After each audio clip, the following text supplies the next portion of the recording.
Você lembra que do dia para a noite as ações do Magazine Luiza caíram? Sim. O que você acha que aconteceu? Ah, foi lacração, não sei o quê. Não foi.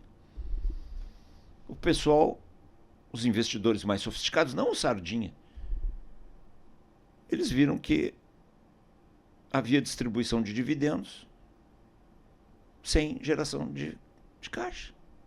Então, da onde vinha o dividendo? Da dívida. Por isso, mas a lei brasileira diz que se você tiver lucros, você pode distribuir até tanto, não sei o que, deve distribuir no mínimo 20% ou 25%, sei lá, dos lucros. Mas lucro é um número contábil, é um número merda. Não sei se já falaram para você, lucro, nem se fala no EBITDA, mas mesmo o lucro líquido, ele é um número meio merda, cara. O que interessa é quanto desse lucro líquido virou caixa livre.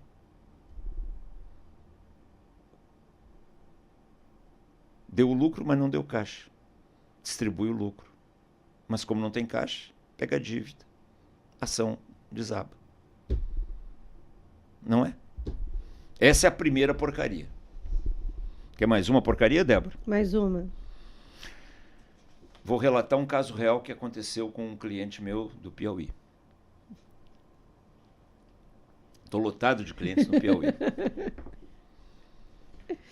A empresa, antes da minha chegada, ela era uma empresa, uma indústria regional, sadia, saudável, gerando caixa, sem dívidas. Tiveram a ideia de crescer. Sonho grande. Mas como se cresce? Devagarinho. Mas eles tinham pressa, que é o maior passaporte para a desgraça. Simultaneamente, eles tinham crédito, porque era uma empresa super saudável. Eles começaram a abrir unidades em vários estados brasileiros, totalmente distantes do onde era o nicho, onde desconhecia o mercado. Então eles foram simultaneamente, porrada no caixa, para mercados que eles não conheciam, porrada no caixa. Contratando equipes à torto e à direito, porrada no caixa.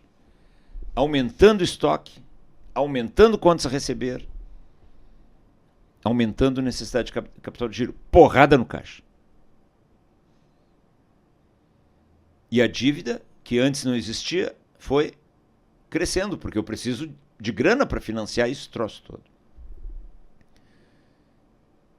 E quando eu vi aquela situação, no primeiro dia, eu disse para o CEO, para um dos sócios que estava lá, e para mais uma galera de gestores, eu disse, com esses números, a empresa não para de pé.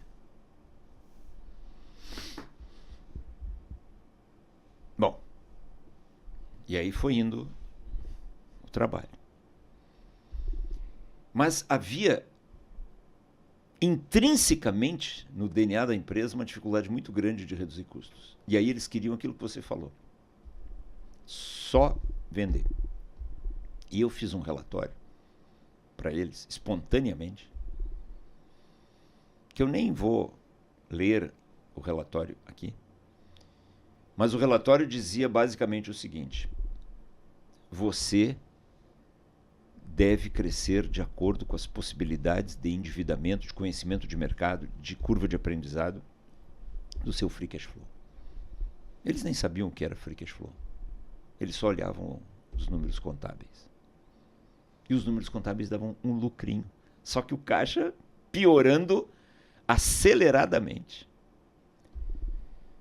E pessoas boas, gente, mas eles dependiam única e exclusivamente e desesperadamente da venda. E como eu já falei, nós já falamos, Débora, nessa temporada, claro que você tem que vender a essência de uma empresa, blá, blá, blá, mas você não pode depender desesperadamente de uma venda. Você não pode contar desesperadamente. Que sua venda vai crescer ao ponto de você resolver toda a sua vida. Isso. E para eles, do jeito que eles montaram um modelo de negócios, ou vendia o dobro ou eles se encaminhariam para a falência. Não havia alternativa.